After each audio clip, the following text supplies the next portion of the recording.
Et dans l'épisode d'aujourd'hui, entre autres choses, vous verrez les robots cesser d'être de simples machines rigides pour devenir des compagnons de route. Des humanoïdes souples conçus pour vivre parmi les gens, tandis que d'autres testent les limites de leur propre corps avec des acrobaties défiant la physique. Nous parlerons aussi de puces aussi fines qu'un cheveu, transformant les tissus en ordinateurs portables. Et d'une thérapie génique qui tente de restaurer la vue en rajeunissant les neurones directement dans la rétine. Et, pendant ce temps, les scientifiques emmènent les interfaces cerveau-ordinateur dans l'espace pour comprendre comment l'esprit réagit à la microgravité. Et, comme d'habitude, quand on met tout ça ensemble, il devient clair que nous ne faisons pas que créer des machines plus avancées, nous redessinons la relation entre le corps, l'esprit, la technologie et le pouvoir.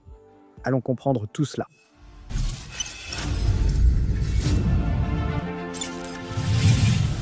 Bonjour, impressionnés et impressionnés, je suis Carlos Alves et vous êtes sur Réalité Impressionnante. Et Noma a lancé une promotion Saveurs du Monde et vous pouvez gagner une expérience gastronomique complète autour du monde, avec vol, hébergement et itinéraire culinaire personnalisé pour vous et la personne de votre choix. Cela peut être aux États-Unis, en Europe, en Asie ou parmi les 10 meilleures expériences gastronomiques au Brésil. Et si cela vous intéresse et que vous vous demandez comment faire. Pour participer, ouvrez gratuitement votre compte international Noma. Téléchargez l'application via le code QR affiché à l'écran. Rendez-vous sur le site de la promotion. Inscrivez-vous avec le même CPF que votre compte et commencez à accumuler des numéros de la chance. Au moment où j'enregistre cette vidéo, plus de 3,5 millions de personnes font déjà confiance à Noma. Un nombre en hausse grâce à l'efficacité de l'expérience. Ils sont bien notés sur Reclamaki et ont un taux d'acceptation élevé de la carte, que ce soit dans les magasins physiques, pour les achats en ligne ou pendant les voyages. Et tout cela a-t-il du sens? C'est un compte international en dollars, avec conversion automatique vers la monnaie locale, et un taux basé sur le dollar commercial bien plus avantageux que le dollar touristique. Vous pouvez ouvrir votre compte et en profiter aussi longtemps que vous le souhaitez, d'accord? Mais pour la promotion, il faut s'inscrire avant le 28 février 2021. Dépêchez-vous dans la description, dans le commentaire épinglé, ou utilisez le code QR qui s'affiche à l'écran. R20, c'est mon code promo, ok? Utilise-le pour soutenir la chaîne. Merci pour ton aide. Contingent Technology a présenté un concept illustrant l'usage de la technologie récréative. Un robot explorateur pour accompagner les humains en plein air. Le Hover X3 n'est ni humanoïde ni industriel et ne vise pas à remplacer qui que ce soit. Il mesure 45 cm de haut et a été conçu comme un Sherpa robotique, capable de transporter du matériel, de monter des escaliers raides et de traverser des terrains accidentés tout en suivant chaque pas de son propriétaire. L'idée est simple, rendre les journées plus faciles. Grâce à une machine, le Hover transporte des sacs à dos lors des randonnées du week-end, suit automatiquement son utilisateur et peut patrouiller pour surveiller le campement contre les petits intrus comme les animaux de la forêt. L'entreprise suggère également des usages plus audacieux, comme l'envoyer au parc pour enfants en tant qu'espèce de nounou robotique. Mais c'est là que la frontière entre l'utilité et l'imprudence commence à devenir moins claire. Avec une autonomie de batterie d'environ seulement 6 heures, le Giz 3 est loin d'être un explorateur épique. Ce qu'il représente, en réalité, c'est tout autre chose. Une tentative d'intégrer la robotique dans la vie récréative. Et la société positionne le Hover comme le premier robot compagnon Hover destiné à un usage extérieur, une catégorie qui n'existait pratiquement pas jusqu'à présent. Et si les machines arrivent vraiment pour être à nos côtés au quotidien, elles doivent être sûres, n'est-ce pas?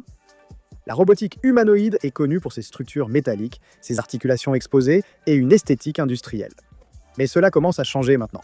Fauna Robotics, basé à New York, est officiellement sorti de l'anonymat pour présenter Sprout, un robot humanoïde léger, doux et conçu spécifiquement pour les environnements humains partagés. Plutôt que la force brute et la robustesse industrielle, l'accent est mis ici sur la convivialité. Lancé sous le nom de Creator Edition, Sprout est une plateforme pour développeurs, chercheurs et créateurs voulant explorer des applications dans le commerce de détail, le divertissement et les services domestiques. Tout cela sans devoir reconstruire de zéro le contrôle moteur, ni les bases matérielles.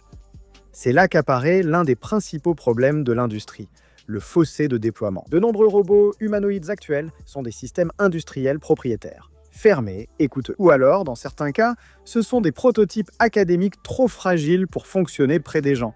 Et Sprout apparaît justement pour combler ce vide. Haut d'1 mètre et pesant 23 kg, il a été conçu pour limiter l'énergie cinétique et les risques d'impact.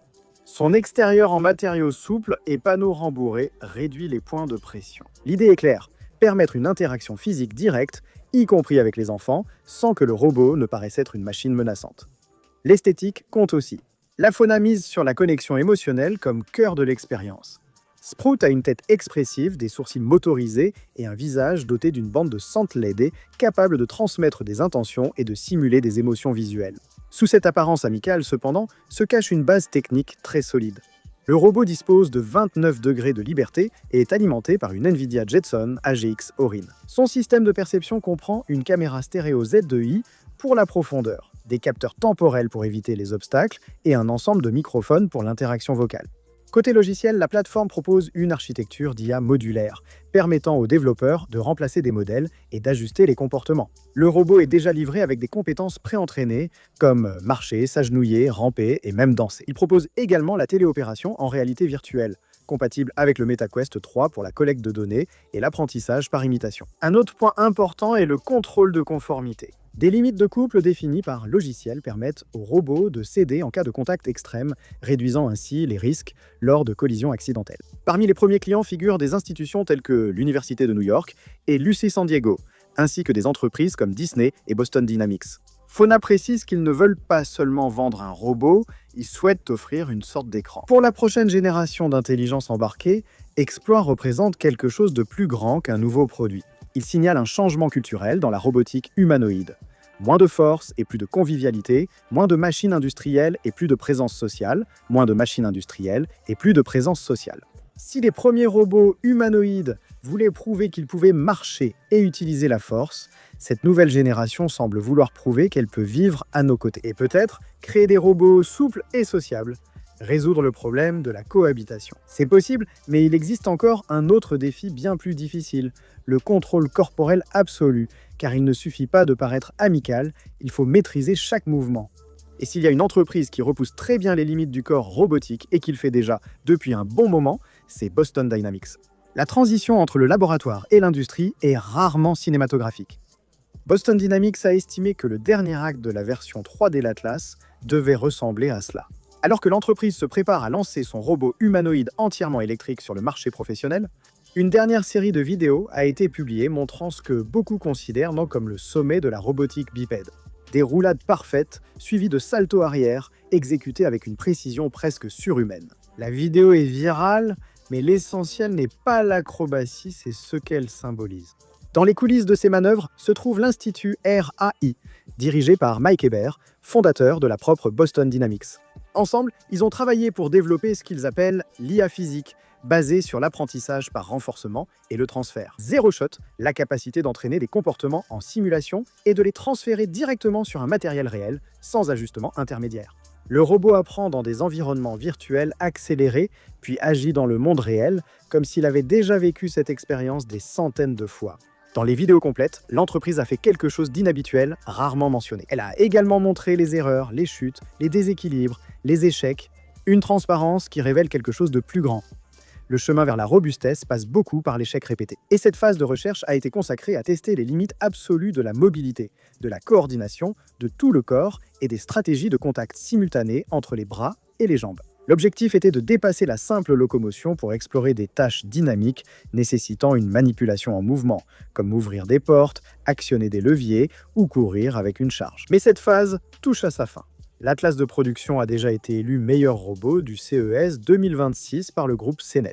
Désormais, il quitte la scène des démonstrations pour entrer dans les usines avec 55 degrés de liberté et une pince à 4 doigts. Équipé du capteur Estatis, le nouvel Atlas électrique a été conçu pour des tâches industrielles à haut volume. Hyundai a déjà confirmé son déploiement dans l'usine Metaplant America, en Géorgie, avec un début prévu pour 2028. L'objectif initial sera le séquençage des pièces, puis l'assemblage complet des composants d'ici 2030. La stratégie de Boston Dynamics reste claire, traiter le format humanoïde comme un problème logiciel. Au lieu de créer des automatisations rigides et spécifiques, l'entreprise souhaite un robot reprogrammable en quelques jours, pas repensé sur des mois. Ce que nous voyons ici n'est pas seulement la fin d'une phase expérimentale, c'est le passage de relais entre le spectacle de la recherche et la routine de l'industrie. Si les culbutes étaient le symbole de l'audace, l'atelier de production sera l'épreuve de maturité. Atlas n'essaie plus d'impressionner Internet, il l'a déjà fait suffisamment, n'est-ce pas?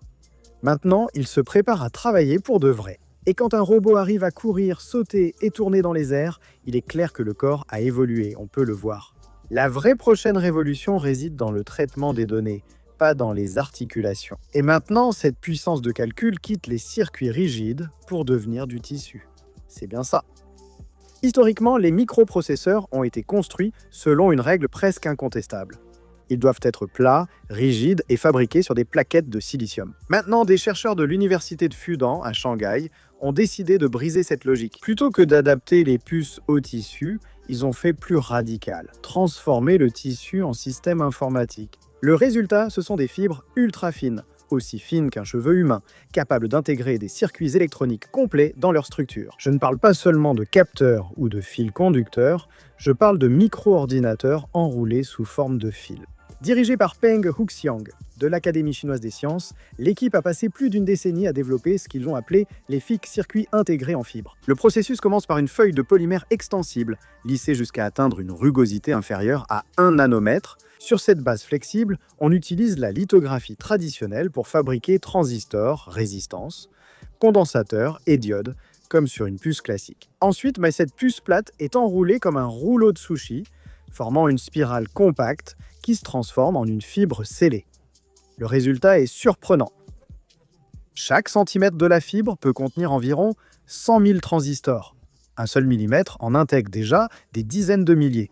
Sur un mètre complet, on peut atteindre des millions, ce qui se rapproche de l'échelle des CPU traditionnels.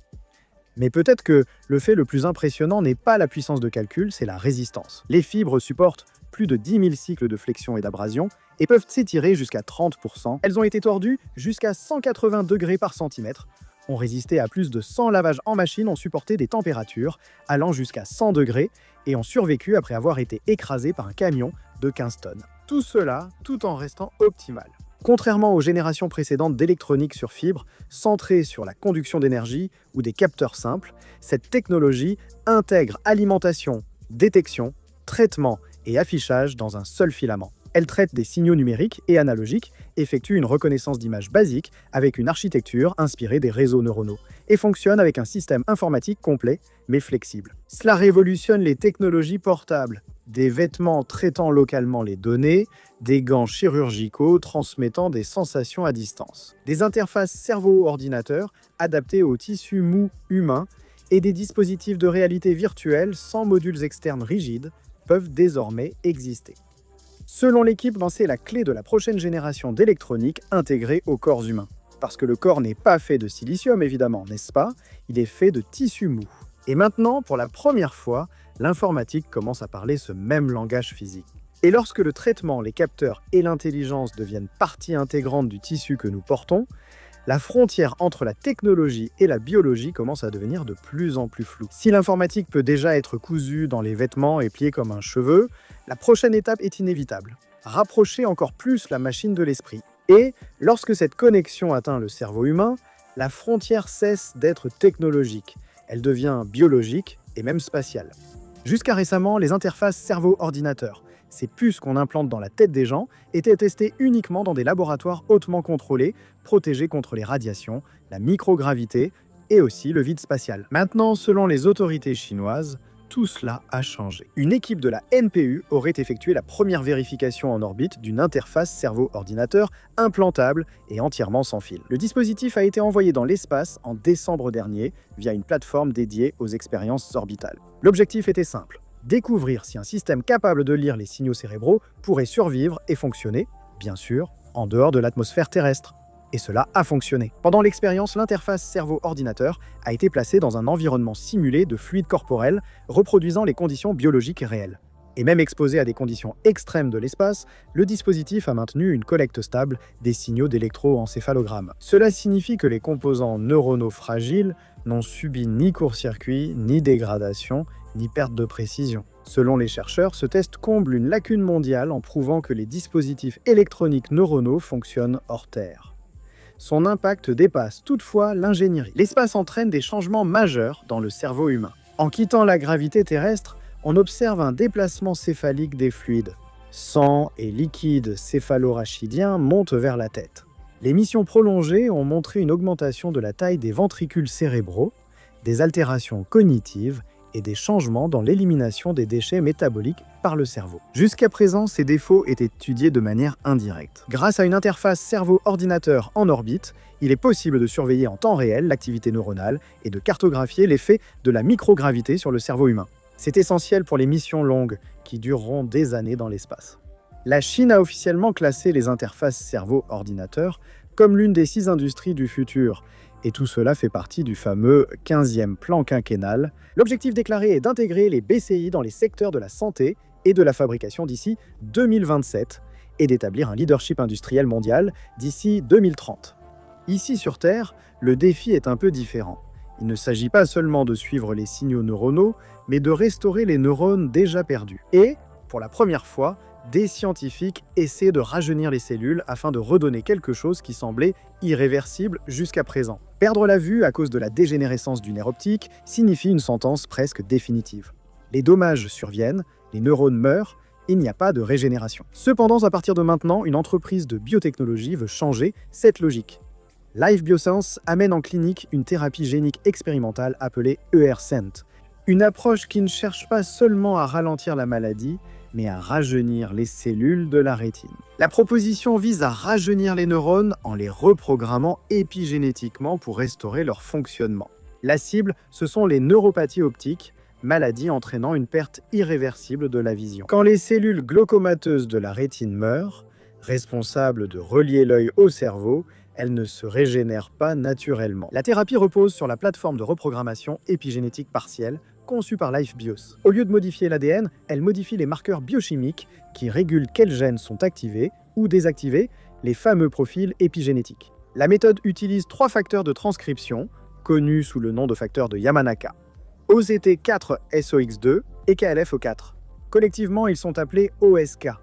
Ces facteurs sont capables d'inverser les profils de vieillissement cellulaire, en restaurant les marques de méthylation associées aux cellules plus jeunes. Dans des études précliniques, le ERCENT a été administré directement dans l'œil, par injection intravitréenne. Selon l'entreprise, les résultats ont montré une restauration des profils de méthylation liés à l'âge cellulaire, une amélioration de la fonction visuelle et une efficacité observée, y compris chez les primates non humains. Ces données ont conduit à l'approbation de la FDA pour le premier essai clinique chez l'homme. Si cela fonctionne, l'impact ira bien au-delà. Ophtalmologie. La société LifeBio indique déjà des plans pour étendre la plateforme à d'autres maladies liées à l'âge, où les dommages cellulaires accumulés sont le facteur central. Reprogrammer des cellules pour restaurer leur fonction illustre le potentiel de l'ingénierie biologique. La médecine progresse pour préserver le corps humain, tandis que l'intelligence artificielle avance pour protéger les territoires. Et maintenant, elle n'est plus seulement dans les laboratoires ou les hôpitaux, elle a déjà décollé, littéralement. La guerre silencieuse qui se déroule sous l'eau vient de gagner un nouveau chasseur. Le 16 janvier, l'hélicoptère autonome Proteus, développé par Leonardo pour la Marine royale britannique, a effectué son vol inaugural, marquant une étape décisive dans l'intégration entre les forces pilotées et les systèmes contrôlés par l'intelligence artificielle.